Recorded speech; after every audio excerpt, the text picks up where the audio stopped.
consecration is beyond the issue of sin. There are many good things that the Bible calls a reasonable service, and we'll take some time to explain why it states it so. And then after that, it speaks about a need for consecration is beyond the issue of sin.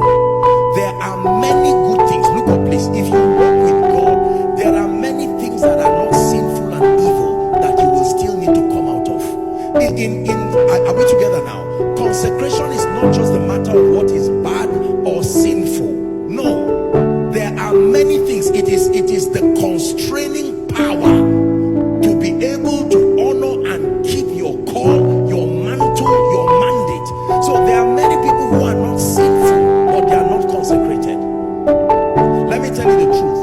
One of the characteristic features of consecration is that you cannot say yes to everything, and including good things. This is what many people don't like. Evil things, fine, that's fine. But there are many things. It says all things are lawful, but not all things are expedient. I hope you like what I'm teaching. chapter 12. Romans chapter 12.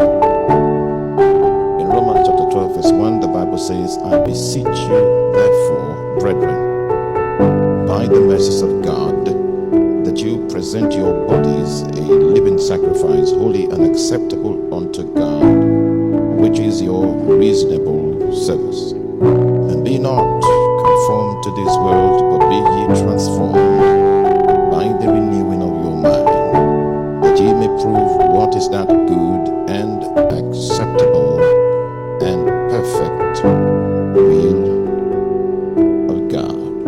Even though verse 2 is the emphasis that relates with the current tone of God speaking to us, verse 2 is not existing in isolation. First of all, there is a call to consecration, which is the emphasis that is raised in verse number 1, a call to consecration.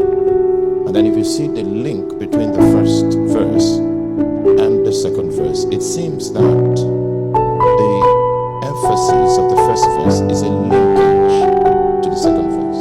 It seems to suggest that if the emphasis in the first verse is not yet satisfied, it might be difficult for you to achieve the emphasis of the second verse.